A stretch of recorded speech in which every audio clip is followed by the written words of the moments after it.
Good morning, everyone. Here I am again, Marlen Gonzalez with Canvas Real Estate in Miami Lakes. I'm super duper excited today. I got my two partners in crime here, our colleague Marlen Ybarz. Hi, everyone. And Heriberto Rios. They are our commercial team, okay, of Canvas Real Estate. We do have other individuals at Canvas that do commercial real estate, but we work a lot with Marlen and Heriberto. Marlen is in the Doral office, right? Yep, absolutely. And Heriberto is in the Western office. So I'd like them to kind of introduce themselves before we go into the class itself. Why don't we start with Heriberto? And Heriberto is going to tell us a little bit about himself in Spanish, and Marlen is going to do the English version. So we're doing the bilingual Spanglish thing today, okay? Heriberto. Ok, mi nombre es Heriberto Ríos, soy realtor desde el 2013. Mi experiencia ha sido en Latinoamérica como jefe de marketing y distribución de diferentes equipos y en la parte financiera. Eso es lo que me ha llevado a que el portafolio de clientes está más que todo basado en Latinoamérica.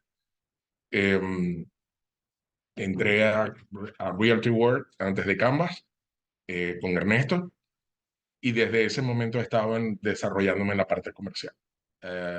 Mi mentora fue la señora que está aquí y, y después pues la partner ha sido Marlen y Marlene. Bueno, Marlen. No? Well, now in English, right? Yes. Okay. So as Marlen said, we do commercial real estate. We've been doing it for a while. My background is was working for many years with a developer, and most of my experience came from those years because I had the opportunity of be part of a lot of projects, from buying land, developing products, property management. So it exposed me to all of the areas of the commercial world in terms of acquiring properties, analyzing, income properties, as well as the part of the zoning, establishing uses on new projects. And there was a point in my career that I decided that I wanted to try to be in the real estate world. And that's what came naturally. My clients were already there as tenants, and I've been working since 2015, 2014, right, Marlen? Yes. As a realtor, just working 90% of what I do is commercial real estate, and we can help, in the areas of acquisition, disposition, leasing, representing landlords and tenants, acquiring and selling business, which is, the core of it. Definitely. Canvas Real Estate is a full service company. As you know, we have 10 offices, close to 1,300 agents, and Marlen and Heriberto basically help most of our agents in the different offices. So if you get that opportunity, don't shy away, reach out for help. It's better to get maybe, 50, 40% of something than 100% of nothing, okay? You want to look good in front of your client, and it gives you that opportunity, okay, to shine and learn the business as you go along. Okay, so don't give up those opportunities. So when you're going to sell a home, what do you typically do? You ask somebody, where are you going? For example, how many bedrooms, bathrooms you want? Well, in commercial real estate, the best way to start is to ask somebody, hey, what do you do for a living? You never know. You might be talking to a business owner, someone wanting to open up a business, someone that works for a large company that needs to expand, wants to buy instead of lease, someone that they want to sell their business, land, so on and so forth. Okay, well, I know Marlen and Heriberto have prepared a beautiful PowerPoint presentation, and Heriberto will do the Spanish version and Marlen will do the English version. And when we finish, we're going to open it up to questions. So again, much success to everybody. Don't be scared of commercial real estate. I started just like all of you did many, many, many moons ago, and I didn't have two mentors like this, okay? So I'm gonna leave you with both of them and enjoy the rest of the class. Thank you. So just to give direction to the class, this commercial one-on-one class, the intention of it is to give you tools to to not lose opportunities. As Marlene says, so you guys are doing residential real estate, most of you, and you might want to keep doing it, or you might want to start doing and learning to do commercial real estate. Either way, what the tools that we're going to give you here, what happened there? Okay. The tools that we're going to give you here are going to help you grab that client and have it on your side when it comes to commercial real estate needs. What I mean with that is, let's say that you have this great client that is a residential client, and you know that he owns a business, you know that, you overheard that he's trying to expand the business, and you want to have that knowledge that will give you the confidence to tell them, hey, I know I've been doing commercial residential real estate for you, but we do have a team. I'm part of a team that offers commercial real estate too. And but to be able to grab their attention, you need to have a little bit of knowledge. You have to have that language, that lingo, that of the things that you need to ask to grab their attention, show them that you do know what you're talking about, and then that you have a team behind you that specializes in that, and they're like, that's what they do, and you're gonna be part of it. So, are you gonna say it in English? In Spanish. Okay. Ok. Bueno, yo primero voy a comenzar la presentación. Es una introducción básica de lo que tenemos que conocer nosotros para en el momento que contactamos un cliente. Bien sea que ustedes sean especialistas de residencial, pero siempre es bueno conocer un poco de comercial para no quedar mal con el cliente. O sea, esa es la primera cara que vamos a dar, no decirle, no, yo no sé de comercial, porque automáticamente el cliente se desaparece.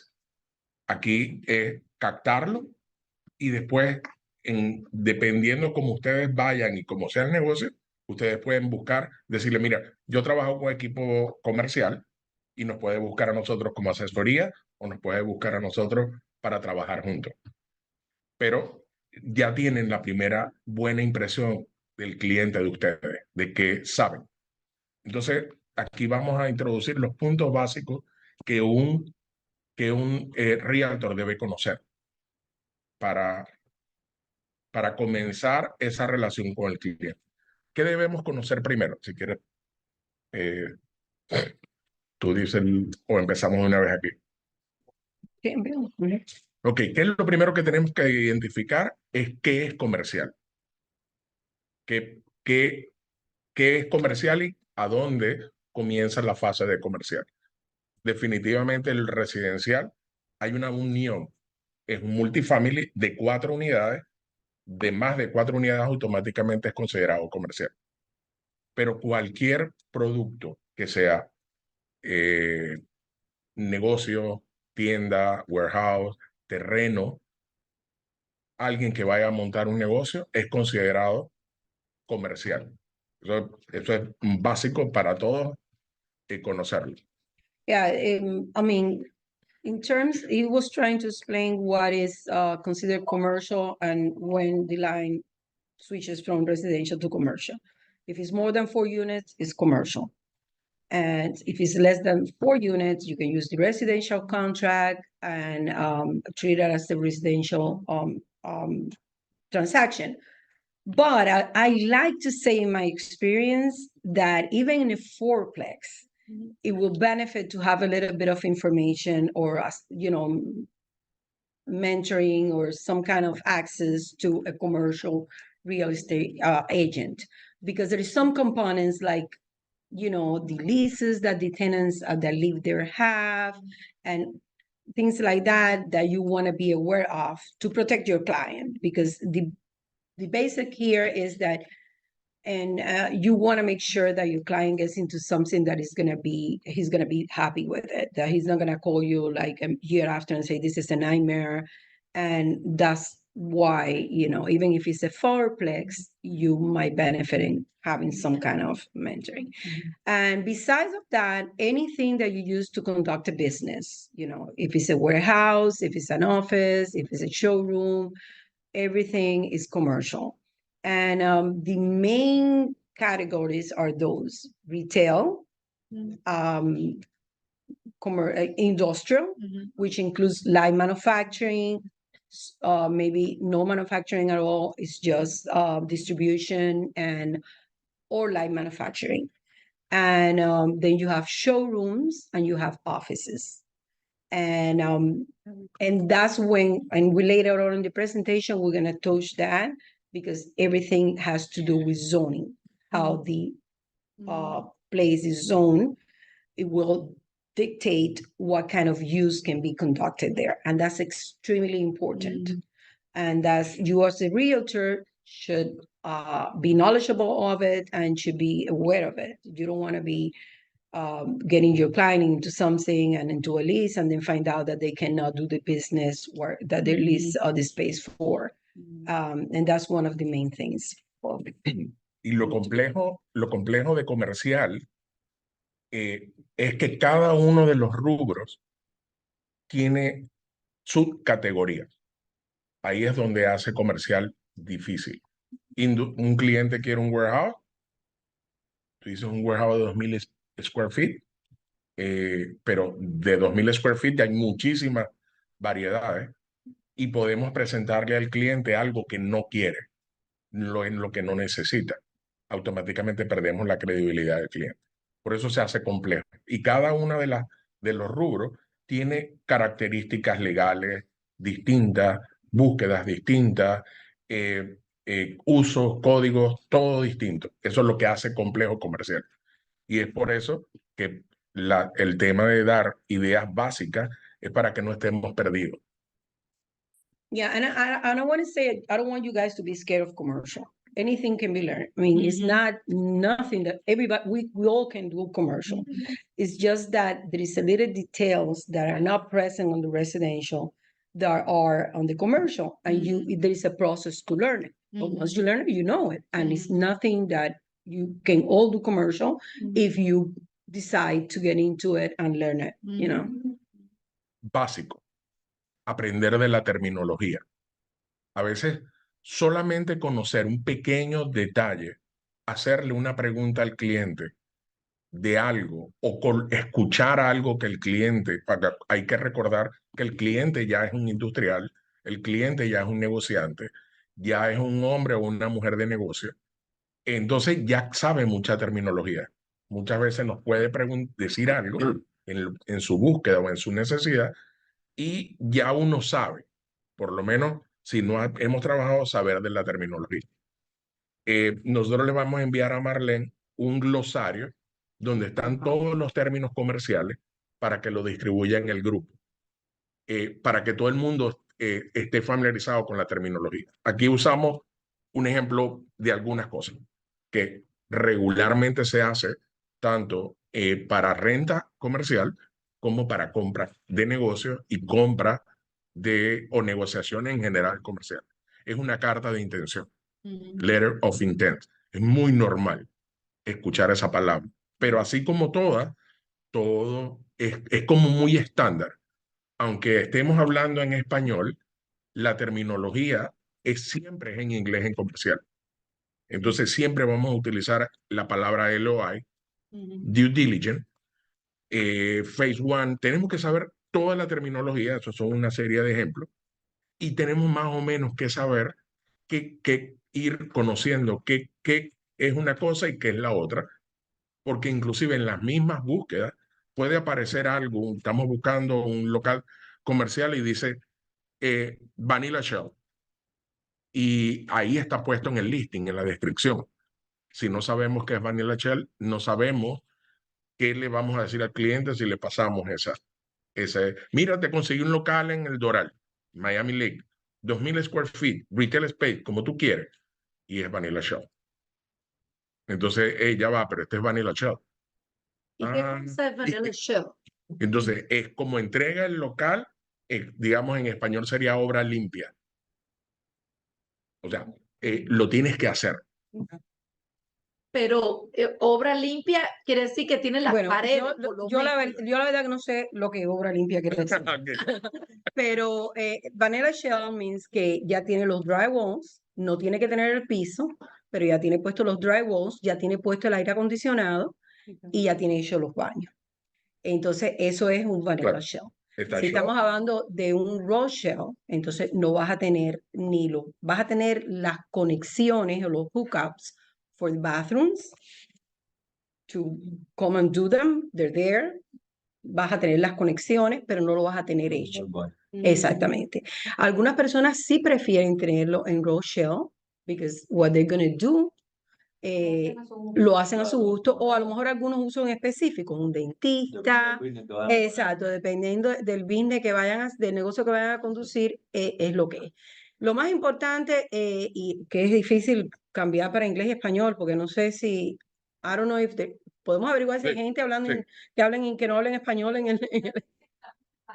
I know, Ah. but I want to make sure that I'm doing it, Right. in Spanish or in English.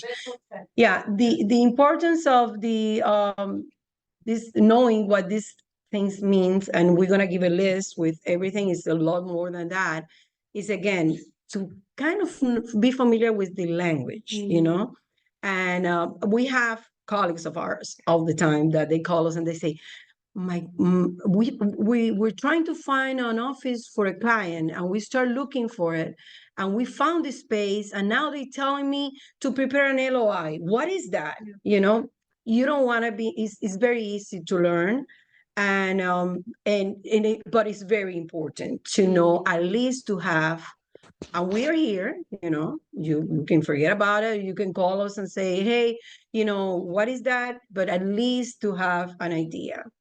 And one of the things that I want to go back and touch bases of how important it is to have a little bit of knowledge of commercial, regardless if you want to really get into it and make part of what you do that, is that residential client that you have, if you cannot satisfy the need that they have, their commercial needs, then they're going to find some of the realtor out of your team that is going to help them with that.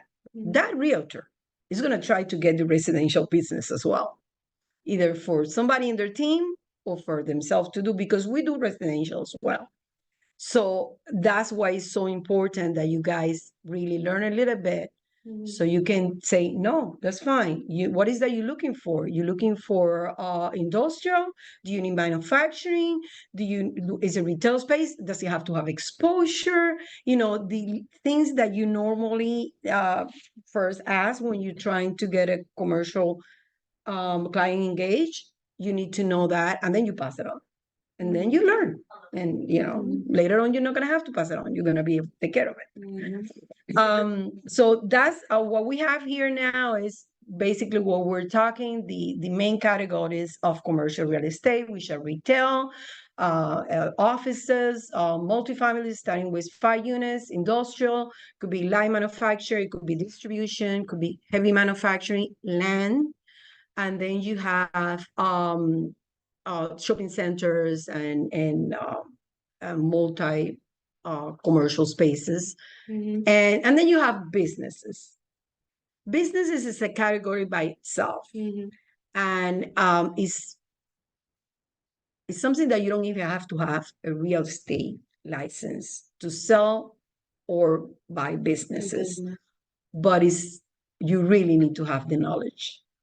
If not, you're gonna waste everybody's time. You need to be able to be knowledgeable to help your client. And again, it's a category by itself. Sí, bueno, aquí ya, aunque ya hemos hablado en lo que pusimos anteriormente, ya hemos nombrado todo, estos son los tipos de propiedades comerciales. Los retail space, los locales, que son los locales comerciales, las oficinas, los multifamily, industrial que tiene sus categorías y tiene sus características que vamos a ver más adelante, terrenos, los edificios, los shopping centers o los pequeños plazas. Y negocios, como dice Marlen, negocios, si bien está dentro de la categoría comercial, tiene características totalmente distintas, tiene particularidades y hay que tener bastante conocimiento. El error que yo he visto muchas veces en colegas realtor es que piensan que negocio es el rubro comercial más fácil, es el más difícil. Hay que conocer más. No es, ay, yo vi una cliente quiere un nail salón y cuesta $80,000, está dentro de su presupuesto. Perfecto. Lo consigue, lo pone. Pero ¿cómo sabemos que cuesta $80,000 de verdad y no cuesta 10? Puede costar 10. Aspira el cliente venderlo en 80, pero realmente vale 10. ¿Por qué vale 10? Porque tenemos que hacer una evaluación del negocio. Hay muchas características para poder determinar. Y sucede. Hemos tenido listing de $700,000 y que a la final lo único que se puede justificar son 350. Se vendió en 350. Es muy distinto. Ahora vamos a evaluar al cliente, igual como hacemos en residencial. Cuando viene un cliente le decimos, ¿cuánto tienes tú de down? Tú tienes que conocer del cliente, trabaja, no trabaja, de dónde viene, tu estatus, todo, para poder sacar un panorama ideal de lo que el cliente es para poder comprar igualito en la parte comercial. Necesitamos saber de su negocio, qué hace, qué quiere, cuál es su background, qué características tiene en particular, porque eso nos va a ayudar a poder presentar al cliente, dependiendo sea el caso, si es un lease, si es una compra, todo eso nos va a ayudar no solamente a perder. Nosotros lo único que tenemos para ofrecer es tiempo y no podemos perder el tiempo. Entonces, no es como al principio que aceptamos todo lo que vamos a hacer y vamos y llevamos al cliente y vamos a mostrar casa, vamos a mostrar casa, vamos a mostrar casa porque estás aprendiendo. De repente el tiempo que estás empleando es para aprender. Pero ya avanzado en el camino, no podemos estar perdiendo tiempo. Para poder dar una buena asesoría y para poder encaminar al cliente, asesorarlo, siempre recordando que esta persona es un negociante, es un comerciante. Entonces, a él tampoco le gusta perder tiempo. ¿Qué tenemos que saber de su negocio en sí? Como dije, qué hace, cuántos años tiene, su background, las finanzas que él tenga, bien sea para poder establecer un uso, si es un lease, es una compra, para poder llevarlo al nivel donde él quiere. Por ejemplo, un cliente dice, yo quiero un warehouse de 4,000 square feet, pero lo que tengo es $1,000,000. Ya sabemos que un warehouse de 4,000 square feet para la compra no cuesta $1,000,000. Entonces tenemos que buscar ángulos. Tenemos que buscar, o bajamos o lo ayudamos a llevar a su negocio a un espacio más pequeño para poder comprar, o lo llevamos al mundo del préstamo si califica para un préstamo. Yeah, what I have to say about that is that the beauty and the challenge of, or however you want to put it, the good and the bad of doing commercial real estate is that you basically dealing with, as he says, business owners, people that have knowledge about what they do, and that is great. Is once you know to, is everything goes smoothly. But on the other side, you really need to know, because if you're not dealing with the first, exactly, that tells you whatever you said, I'll go for it. I trust you. Just do. You don't even tell me. I get scared. Use no. People want to know more and more. Exactly. And that they know their business. They know what they need. They know, not all of them is like that. There is always the first business owner that you really need to, and I like that personally, when you need to really help them because they have, either because they come from another country or because they never had a business before. And then you need to tell them the good news and the bad news. You know, you have to tell them, hey, no, you cannot just break the floors and do a bathroom there and just, you know, start doing business. You need to establish the business. You need to, you know, open permits, all of that. So that is, but most of the clients, they already know. And that's why it's so important that you know as well. One of the things that we do when we work with other colleagues, we are blessed to have a lot of people from Canvas that come over and request for us to work with them. And as mentors or working together in the transaction, and is that we always want to talk to the client directly. Believe me, your client is protected.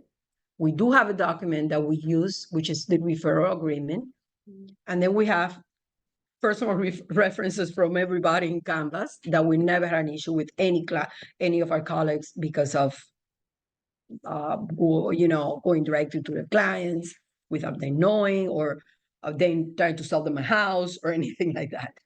But it is very important that we talk to them directly, because that information, which is mainly everything that says there is not a list that I can give you. And sometimes I had other agents asking me, but can you give me a list of what I need to ask them?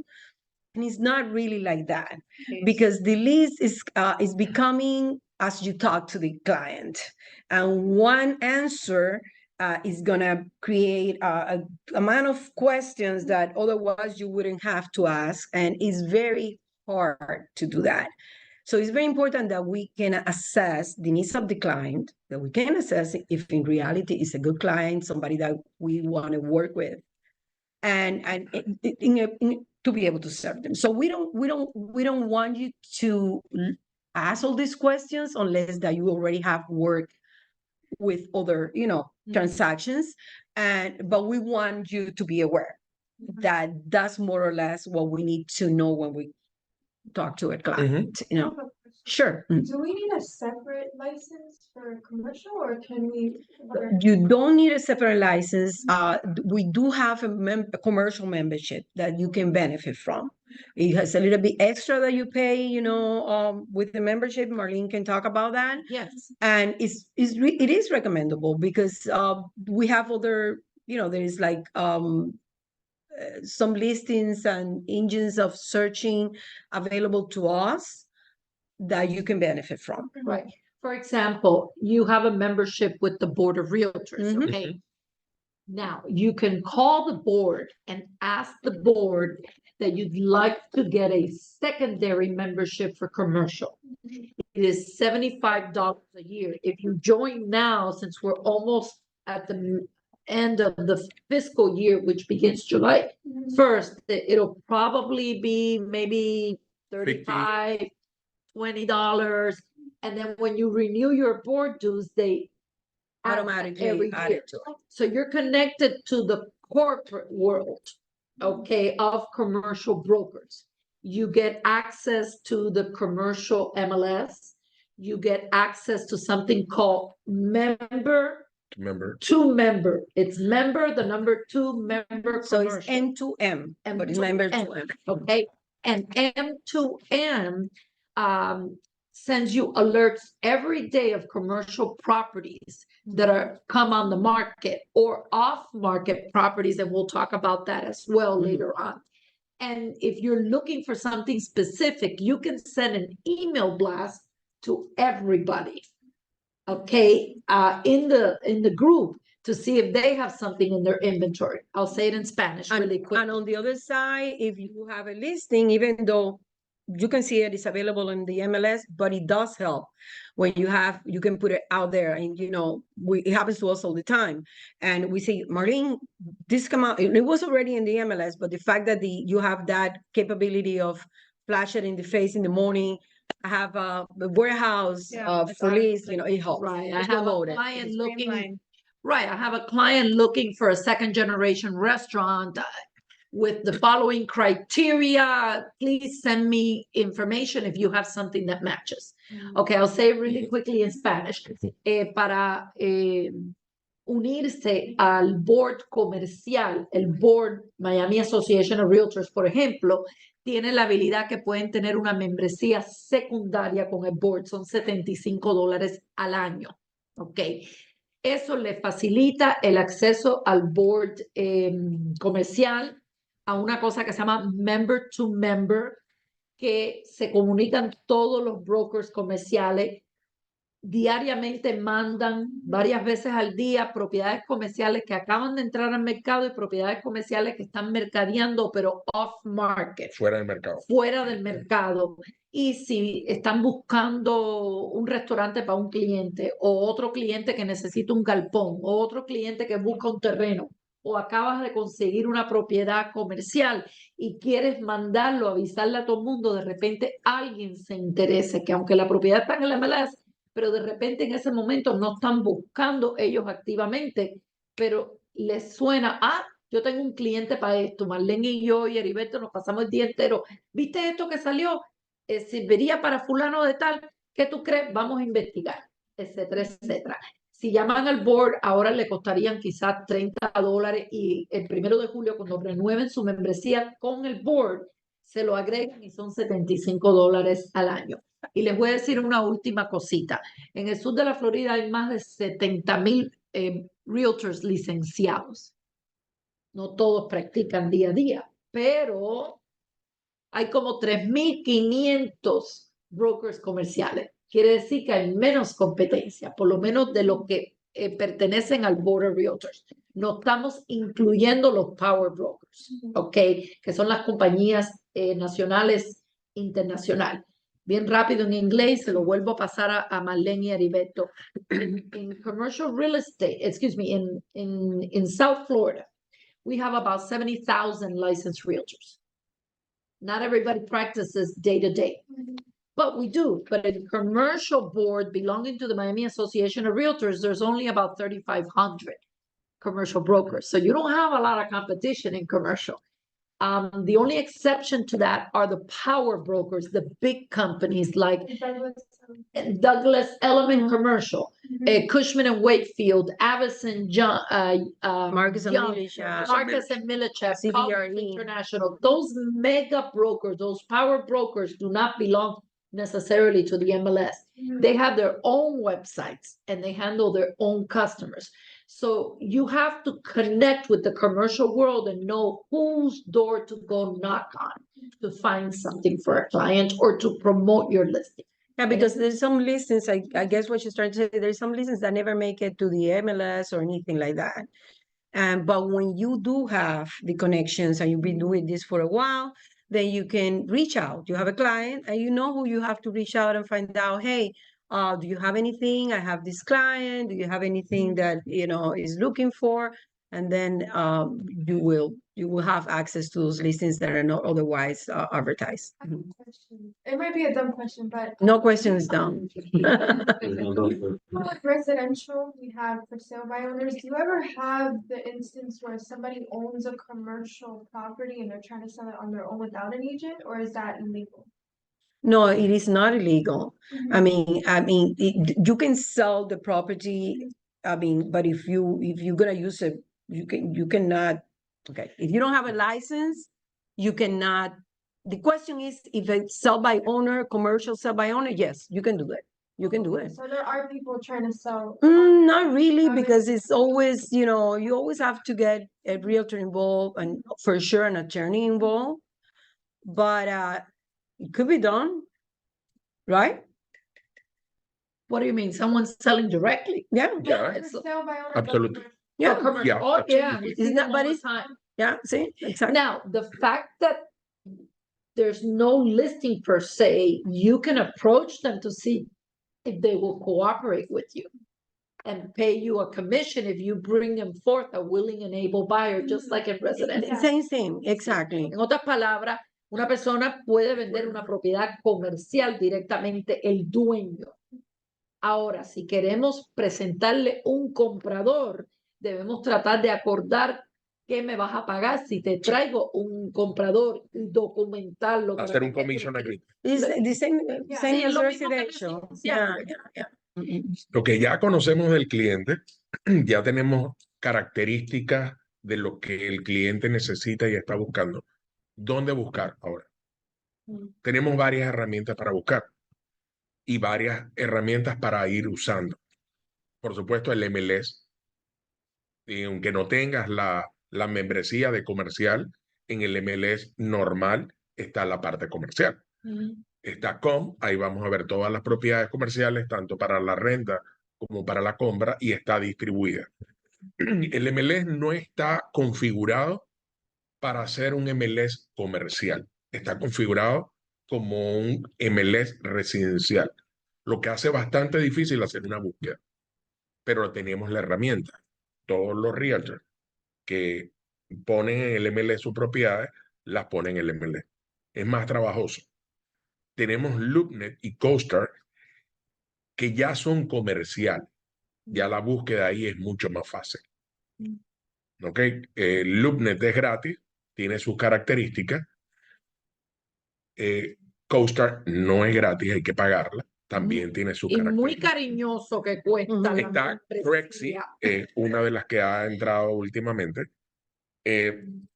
Está conectada con el MLS y con el Board de Miami. Todo lo que nosotros listemos en el MLS automáticamente aparecen en Crexi. No tiene el marketing, ellos tienen paquetes de marketing distintos, pero automáticamente ya está un acuerdo. CityFeed, que es del grupo de LoopNet y CoStar, que también es gratis, es otra de las herramientas.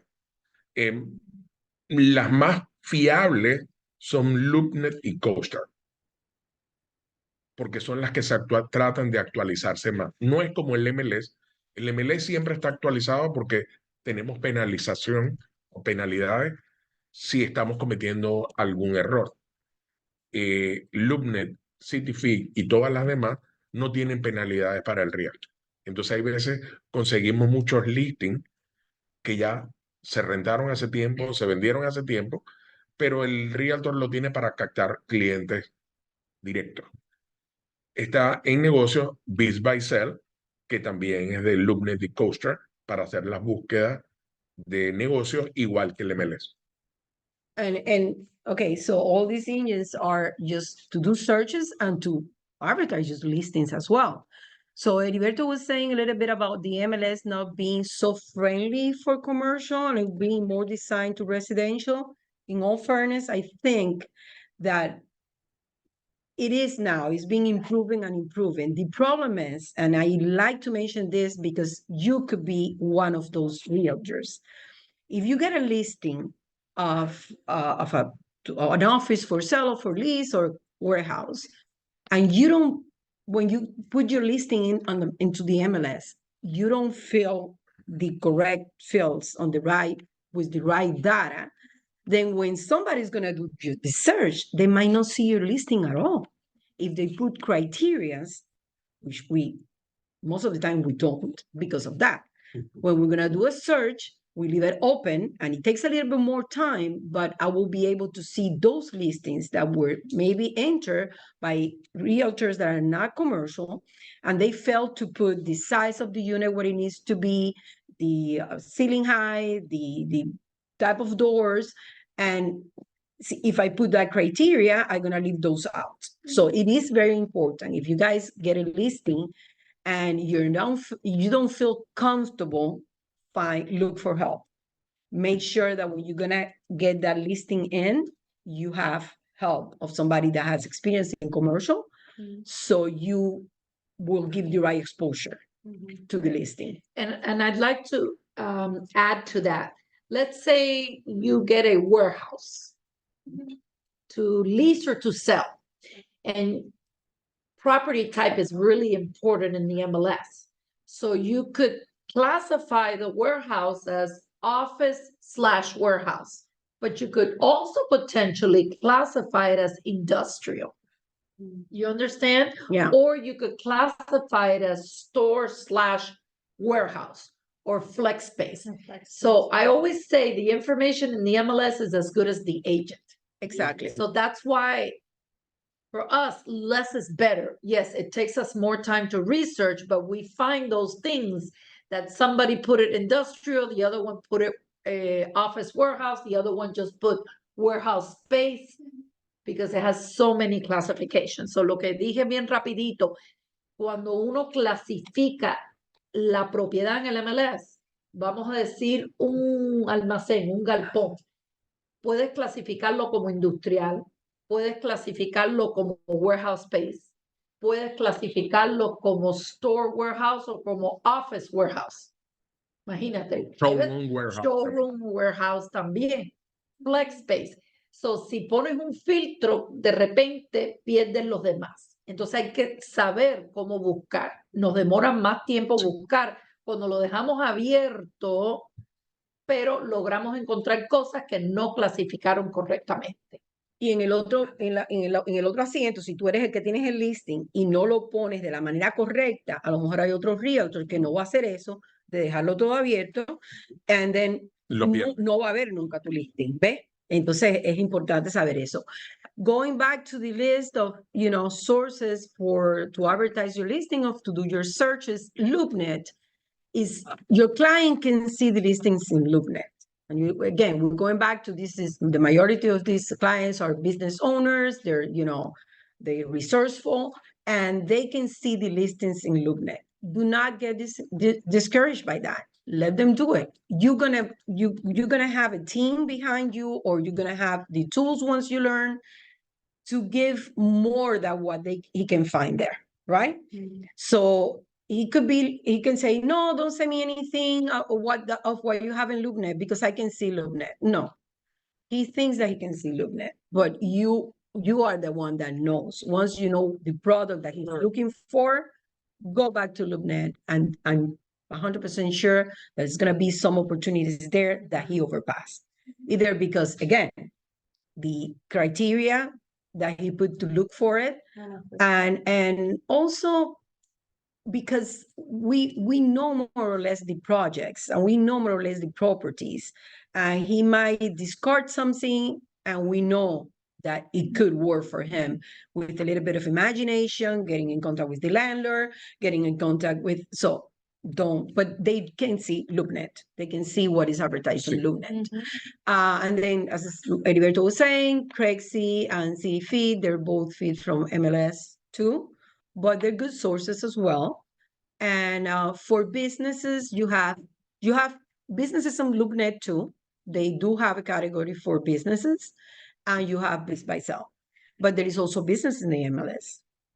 So again, a lot of resources to look for. Hay un detalle que Marlen me hizo recordar ahorita. La gente puede ver en LoopNet, tu cliente puede ver en LoopNet, hizo la búsqueda y la consiguió. Recientemente subimos del caso de un posible cliente que él mismo hizo una búsqueda y consiguió un negocio y lo compró. Lo hizo cerró con una compañía de abogados y cerró su negocio. 6 meses después empezaron a llegarle las multas de la ciudad porque el negocio no tenía los códigos, el grooming. Ese sí, es verdad que we just had that yesterday, that situation yesterday. Y esa persona I thought he was talking about somebody else. Perdió dinero, gastó dinero en llegar a establecer de nuevo el uso. Y él lo buscó, pero al no estar bien asesorado con realtors que saben, no lo protegieron. Entonces hay que darnos ese valor de que si bien el cliente vio la propiedad y la consigue, los conocimientos que tenemos en comercial les pueden ahorrar mucho dinero. And there is a fact. When you ask if there is, and Marlene says, yes, we see them all the time by owners, selling commercial by owner. I will say that most of the people look help with a realtor because they're business owners. They know about their business. They're busy. They can, and that's the beauty of it. They kind of evaluate, they give value to your work because they know they're professionals as well. Exactly. So they leave it to you. So even if they look in LoopNet, go back and show them. And yes, what happened, that was yesterday. And every time we hear someone that we had the case of a restaurant as well, somebody in our office went and helped somebody to buy a restaurant, a very good friend of hers. So it was terrible, the result, right? Oh my God. So they bought the building because there was space enough to put more tables and more chairs. And she purchased the building, thinking that she will change the layout and make so much more money than the person that was selling it to her. But it happens that you couldn't add more tables to that space, you know? And then she ended up with a product that she didn't want to buy and at a price that it was not the correct price. And it was sad. So it's always good while you learn to find advice, to look for the person that can help you with that. Además, ya tenemos la búsqueda y el cliente quiere comprar. Es una de las cosas más difíciles que hay en comerciales hacer un compra. Sería bueno si el warehouse es un complex y el de al lado y el de al lado y el de al lado todos son igualitos. Pero regularmente no sucede así. Ahí es donde tiene que venir el criterio de nosotros. También tenemos herramientas que no lo da exacto, pero nos puede ayudar. El mismo MLS nos puede ayudar a poder hacer un comparable.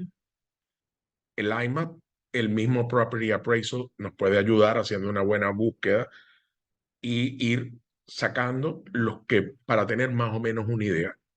Y el RPR comercial también nos puede ayudar. Ninguno es exacto, excepto que fuese un warehouse igualito que el otro y lo sacamos. Es una maravilla. Yeah. Pero no regularmente en comercial no es así. Yeah, I mean, the best scenario is, if it's an office building and the office, there is solar cells on you can get it. But I would say the hardest part to learn is doing comparables the right way. And it is very simple. I think it's very easy to understand. When you have a 3-bedroom, 2-bathroom in this area, Yeah. let's see how many have been sold. When you're talking about industrial properties or retail properties, there is the zoning, what is allowed to be there, the ceiling height, the loading doors, the power, the exposure. Remember, business exposure is good. It's not as needed as before because of the media and all of that, but you still need exposure. So there is so many little things that you cannot value this warehouse next to this one. If this one has 3-phase power and it has a high dock loading doors and the ceiling height and the zoning. So you really need to go into it. The corner, Absolutely. Exactly. The logistics of loading and unloading. So you really need to put your time and make sure that you're comparing apples to apples when you tell your client an estimate of the value of what they're buying or what they're selling. So that is something that takes, but there is tools there, and it's something that of course, can be learned, but I would say that's the most trickiest part because of the diversity. Sí, entonces, como dice Marlen, las diferentes características que tenemos que ver para hacer un comparable, esas mismas características tenemos que saberlas para hacer búsqueda, para hacer qué necesitamos saber, qué tipo de warehouse, qué tipo de edificio, tenemos que saber todo. O sea, tenemos que tratar de, por lo menos, si el detalle no lo tenemos, saber que existen diferencias. O sea, en el caso de edificios, hay diferentes tipos de clase de edificios. Se clasifican clase A. De clasificado. Entonces, ¿qué pasa? Que cada clasificación también. todo está relacionado con los lujos que tengan, las características que tengan, los nuevos, los servicios que tengan, va cambiando el precio. La oficina de 1000 square feet en un edificio categoría C no tiene el mismo valor por square feet de un categoría A. Entonces, eso va cambiando también a hacer el comparable, conocer las características. En las oficinas tenemos diferentes tipos de edificios y los usos son totalmente distintos. En industrial tenemos muchas características de altura, la carga, qué carga y descarga voy a tener, los usos y las capacidades eléctricas. Todo eso va cambiando, como dijo Marlen, para el comparable, también para la búsqueda. Entonces, esos detallitos hay que saberlo. Un cliente quiere un warehouse, tengo que saber, mira, ya sé que le voy a preguntar la altura que necesita. ¿Te acuerdas que al principio hablamos de uso? Al saber el uso del cliente, ya sabemos que es un warehouse de distribución para Latinoamérica. Ok, ya automáticamente sabes que es de distribución, necesita altura. ¿Qué altura necesitas para tu logística, para tu uso? Entonces, para poder hacer una buena búsqueda, si necesita 32 pies de altura y le presentamos puros de 24, no le sirve. Automáticamente le hicimos perder tiempo al cliente. Yeah, that's why it's so important that first interview. And the good thing about it is that if you decide, let's say that you have a client, you bring it to us to work with us, you are going to be in all the conversations. If you want to learn, some realtors say, no, I'm too busy. I just take care of my client. I just want to give them the service and I don't want them to go anywhere else and stay all in my team. So I don't have interest in learning, and that's fine. But if you do want to learn, we're going to copy you on everything. You're going to be in every call that you want to be. And once you hear that first conversation 1, 2 times together with the material that we're going to provide you, you're going to start getting more confident about asking those first questions yourself. That doesn't mean that we're going to be we're still going to talk to the client and not even talk most of the time. And this is something that we do very often. Let's say that the client is expanding or is relocating. We want to see where he is now. We want to ask them, do you mind if we can visit your business? So you can tell us how you want to better the location that you have. No, I want something exactly like this, but the landlord is increasing the rent or the landlord needs the warehouse back. Then, you still want to see it. So it is a very good practice to request a visit to the place where they are, so you can really, the more that you know, the more that you can help them. And again, it's just because of the complexity that is not just a house of 3 bedrooms and a pool. Is, I have a question. So whenever you guys work with people, do you guys offer like an opportunity to kind of like sit down and listen to your phone calls when you guys talk to commercial? Yeah, that's it. That's what I was trying to say, that if you want to do that, if you want to be learning, at the same time, you will be included in every conversation. The only, every time that we're going to communicate with the client, we usually do like a chat in WhatsApp where everybody is involved, so everybody can see. But if we're going to talk to the client, we're going to make sure that we give you the opportunity to be on the line. And maybe at the beginning, you're just going to listen, and that's fine. And your client is going to appreciate that too, because you're going to be there present for them, which is very important to us because you're the connection, it's your client. And you're going to bring us to give them that extra service of somebody that just does that, and is specialized on that. But yes, definitely, the answer is yes. And all the emails, you're going to be copied, and we try to teach as much as we can as we go. Un detalle importante es la pregunta de ella. Ella pregunta que si ella se puede estar envolviendo al traer un cliente. Y definitivamente que sí. Tenemos muchas figuras. Hay personas que, bien sea porque son part-time en su trabajo y son realtors de part-time, no tienen mucho tiempo para atender la parte comercial y no van a involucrarse. Simplemente nos dan el referido, llegamos a un acuerdo de porcentaje y nosotros nos encargamos del cliente. Pero si la persona quiere aprender, si la persona se quiere involucrar, se quiere ir preparando, definitivamente está envuelta con nosotros en todo el proceso, tanto en los showings, en las conversaciones, en el chat, en todo el proceso para ir aprendiendo de cómo es. Nosotros nosotros no nos escondemos de el conocimiento que en nosotros, porque mientras más conocemos, más nos involucramos y podemos participar en diferentes negocios. Nosotros sabemos que la parte comercial a veces es bien compleja y un team hace la fortaleza del negocio con el cliente, para el cliente, y nos diferencia de aquellos realtors, brokers, que son 100% comerciales. porque nosotros estamos compitiendo con monstruos allá afuera. Gente que solamente hace comercial, no vende ni una renta, ni nada comercial, residencial, ni nada. Y son reconocidos. Entonces, para nosotros hacer diferencia, un team hace una diferencia, donde cada uno tiene habilidades distintas. Okay, we're gonna have to see, we're gonna give them Sí. the opportunity to make some questions because Sí. yeah, exactly, so we can go a little bit faster. Aquí hay Ah, un ok, we can ejemplo de enseñar. diferentes high docks que, Loading areas, no, diferentes áreas de carga. Sí, Es- que uno tiene que familiarizarse porque una es distinta que la otra. Simplemente no es un detalle que nos va a sacar, pero sí saber nosotros de que existen diferentes tipos.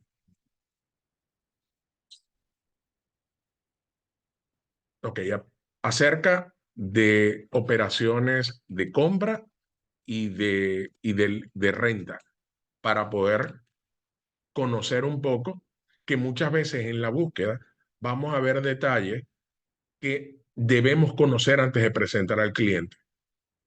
Hay tipos de renta que son full service, eso incluye en todo. Eso muchas veces pasa en los edificios donde incluye la electricidad, ya está incluida, todo está incluido. O sea, el tenant solamente va a pagar la renta más el sell tax, pero ya el edificio ofrece el servicio de electricidad y aire acondicionado. Tenemos Modified Gross, Industrial Gross, que solamente hay que agregar el sell tax y los servicios los paga el tenant. ¿Ok? Tenemos double net y triple net. Son figuras distintas. En CoStar, cosa que en el MLS muy rara vez lo ponen, pero en LoopNet y en CoStar sí lo ponen, dicen qué tipo de renta es. Muchas veces los clientes se confunden y nosotros tenemos que saber para podérselo explicar. Y por ejemplo, si es un triple net que está muy asociado a lo que sería en residencial o similar a lo que es un CAM, muy similar, no es lo mismo, porque no incluye ni el property tax de la propiedad, no incluye los gastos de mantenimiento y no incluye el seguro de la propiedad. En comercial, cuando tú tienes un negocio, como tú estás generando dinero, se transfiere en todo eso porque tú eres una persona que está generando dinero. Entonces, el triple N tiene un valor distinto a la renta básica. Si no lo sabemos, el cliente se puede confundir, que solamente va a pagar eso. Y más adelante en el proceso sale con una sorpresa. No me dijeron que tenía que pagar $8 más. I'm gonna summarize it in English because we're gonna have to have another class. Whoever wants to go a little bit deeper into everything, then we can do A commercial real estate one- 201. exactly, and we can go. I will say that I say that in commercial real estate, there is several types of leases and we need to learn each one of them. You know, and some of them you're gonna say modified gross, triple net, double net, each one of them have their own characteristics and they have the impact on the cost. So it's very important that before you even try to deal with a lease, you get familiar with the type of leases. So, you know, we can do another class and go in detail on each one of them. And most We don't want to give information and then leave you half and be more confused Yeah. than before. It's just, we There's a just need. lot you have to learn. Exactly.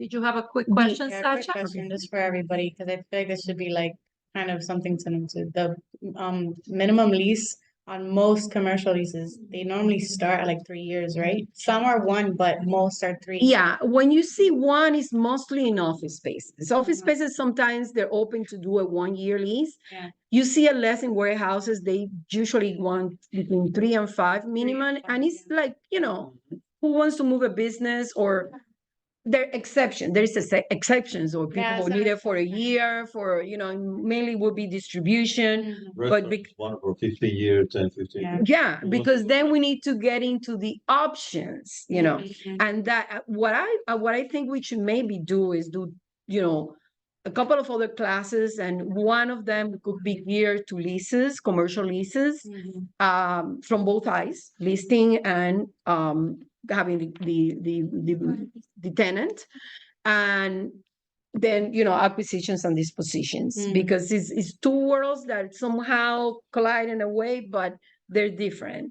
For example, when Heriberto, what he put here in the presentations, the leases really, and the same thing happens with the acquisitions and disposition. It usually starts with an LOI, unless that is a very simple office, small office, or something like that, that you can go straight to the contract. Usually stays with an LOI, which is a instrument to negotiate. Doesn't have any binding effect. You are not committing to anything. They don't commit it to you. That's something that we need to address in details when we do that class, because it's very important.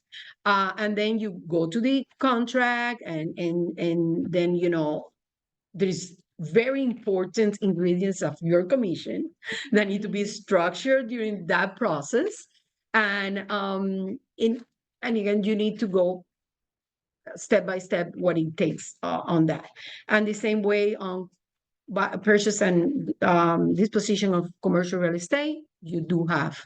Right. Real quick question. We have a question from Jelami, who's connected with us. Hi, Jelami.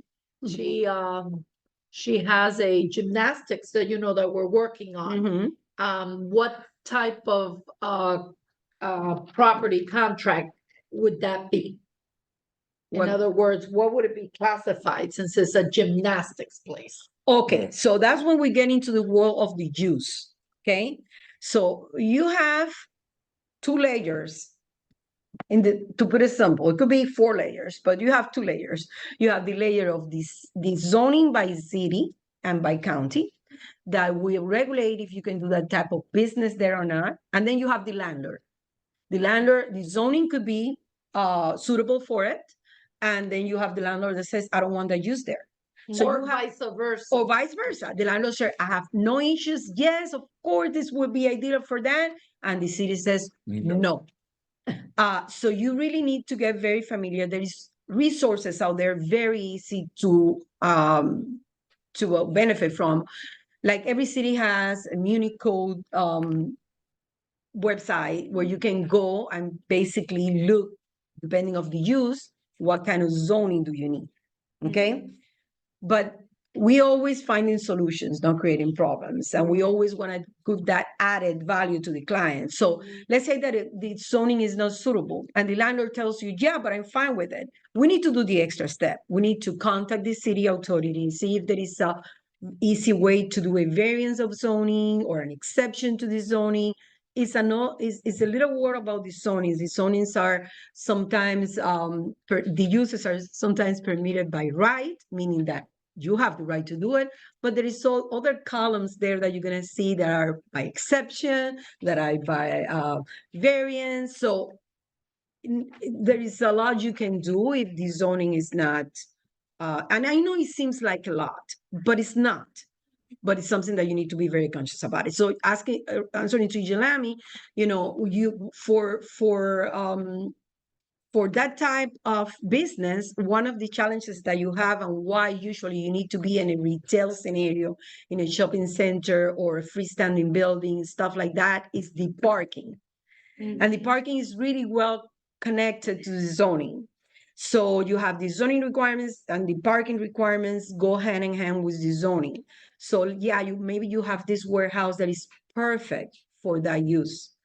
But you still need to be conscious about the parking, because when you get to the city level, the city might tell you you don't have the right amount of parking to be able to do that use there. So now the sun is good, the landlord is good. Exactly.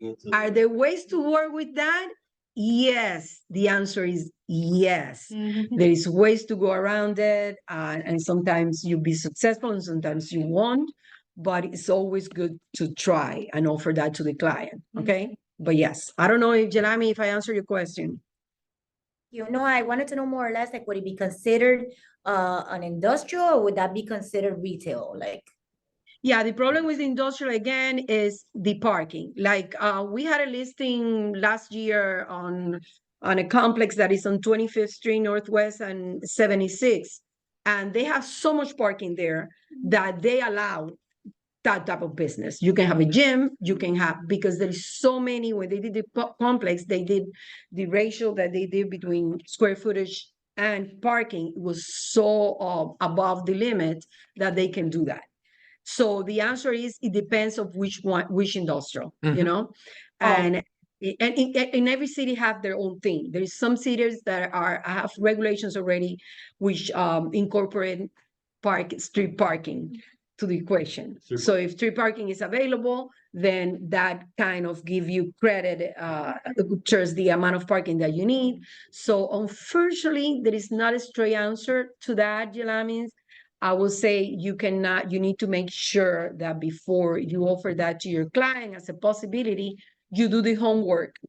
And at least, even if it's not the entire homework, because that would be impossible to do it for every space that you want to propose, but at least check a little bit into the possibility. When you present it to them, you tell them, hey, this might work.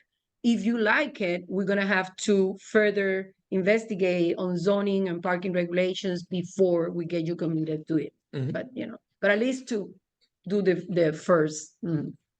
Hubo algo que me hizo recordar tu pregunta de lo que tanto tiempo usualmente los contratos en comercial, que es importante destacarlo para que los que no sepan. En comercial, si bien los contratos sean dependiendo del tiempo, pero también nuestra comisión está basada en el tiempo. A diferencia que en residencial, que tú haces un contrato de 1 año y tiene medio mes. En residencial, si hacemos un contrato de 5 años, la comisión usualmente, aunque se negocia con el landlord, usualmente es el tiempo del contrato. O sea que si es 5 años, a nosotros nos van a pagar los 5 años, la producción de esos 5 años. O sea que comercial también es difícil, tiene sus complejidades, pero también tiene sus beneficios. Porque si hacemos un contrato de un restaurante por 10 años, la comisión es muy buena. Exactly. Un warehouse de 20,000 square feet, la comisión es súper buena. And that's what I propose. Yeah, and that's what I propose to do separate classes for leasings and, everything that you need to be aware and for that. The last thing that I want to say before maybe Heriberto closes out is that the reason that we work real estate as a team, there's several reasons. The main reason is because each one of us, there's many aspects, as you can tell. Some of us are better on an area, some of them us are better in another area. And when you work in a team, you benefit from that because you can offer your client, if my experience is the leases and dealing with landlords and asking the right questions on the zoning, that part I do. If it's the business, the strength is seeing the aspect of the entrepreneur, what the client is to make their business more successful in terms of the space. That's Heriberto. And like that, we all have, and each one of you, as you start learning this, will like an area more and will get better to that area more.